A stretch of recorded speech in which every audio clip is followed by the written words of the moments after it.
A participatory economy is a model for a new economic system proposed as a democratic alternative to both capitalism and to centrally planned economies.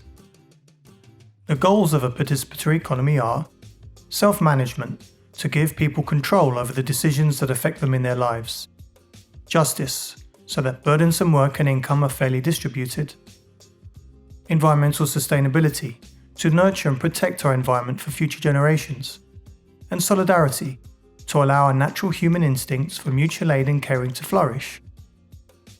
And we also want to further these goals while using our resources efficiently to maximize human well-being, and to create a diversity of ways for people to fulfill themselves in their lives. To achieve these goals, a participatory economy is organized around social ownership of our productive commons, federations of self-managing workplaces, federations of self-governing neighborhoods, and an annual decentralized democratic planning procedure called participatory planning, where these self-managing workplaces and neighborhoods cooperate together to coordinate the use of society's resources.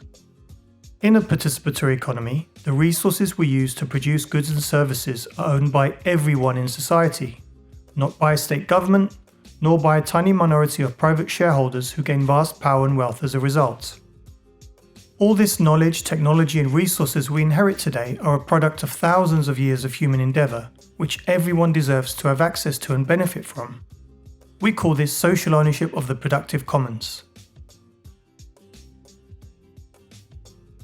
In every workplace, the main decision-making body is called a workers' council, where every worker is a member and has a vote. This replaces the traditional top-down management structure.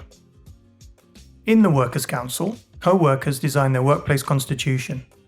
The constitution includes the workplace's procedures for making decisions so that each member, team or department has an appropriate say in the decisions that affect them, for fairly distributing income between themselves, and for fairly distributing empowering tasks into jobs so that everyone has the confidence and knowledge to participate in workplace decisions. Workplaces are connected to one another by being members of their industry federation. Each workplace sends a rotated and recallable delegate to higher level council federations to participate in decisions affecting their industry.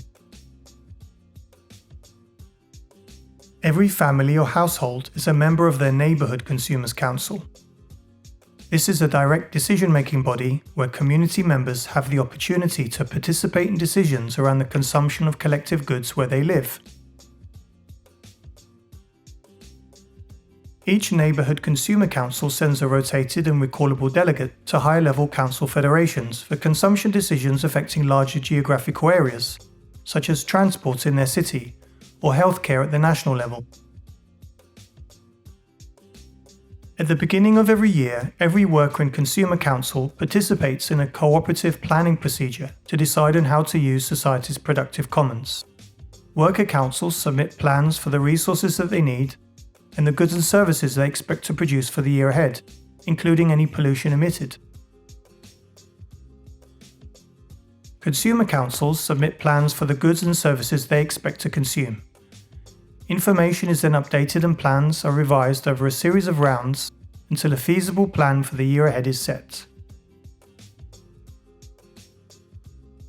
Democratic planning is designed to have a number of benefits over market economies, to generate more accurate information that reflects the full social costs to society to produce things such as pollution, to enable fair income by separating payment for work from the opportunity cost of labor, to enable citizens to easily make requests for collective consumption, to give workplaces and neighborhoods the freedom to decide their own affairs without any central authority telling them what to do, to eliminate the bias towards greater material growth over desires for greater leisure, and to provide everyone with a job that wants one.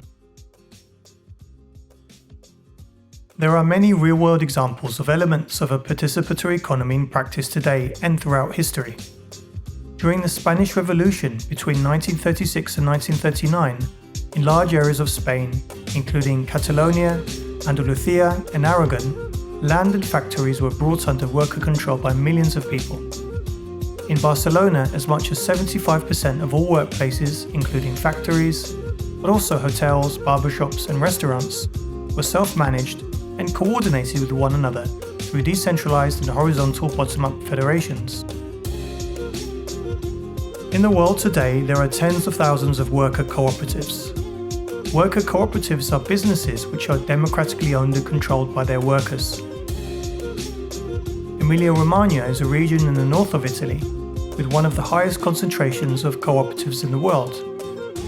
Cooperatives represent around 30% of the region's GDP and make up 8 out of 10 largest businesses in the region. Mondragon is the world's largest worker-owned federation of cooperatives in the Basque region in the north of Spain. Founded in 1956, it consists of 257 businesses and 75,000 workers in 4 sectors: industry, finance, retail and knowledge. In terms of turnover, it is the 10th largest company in Spain. The Morning Star, based in California, is the largest tomato processor in the world. It's a self-managed organization with no managers or fixed hierarchy. It has 400 workers and annual revenues of $700 million. Participatory budgeting is a democratic decision-making process in which ordinary people living in a community decide how to allocate part of a municipal or public budget. It started in Porto Alegre, Brazil in 1989 as an anti-poverty measure that helped to reduce child mortality by nearly 20%. Since then, participatory budgeting has spread to over 3,000 cities around the world and has been used to decide budgets from states, counties, cities, housing authorities and schools.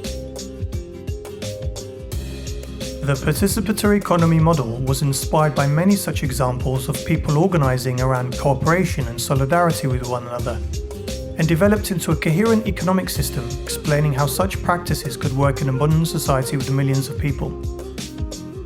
If you're interested in exploring the model in more detail, you can find lots more information, articles and videos on the participatory economy.org website.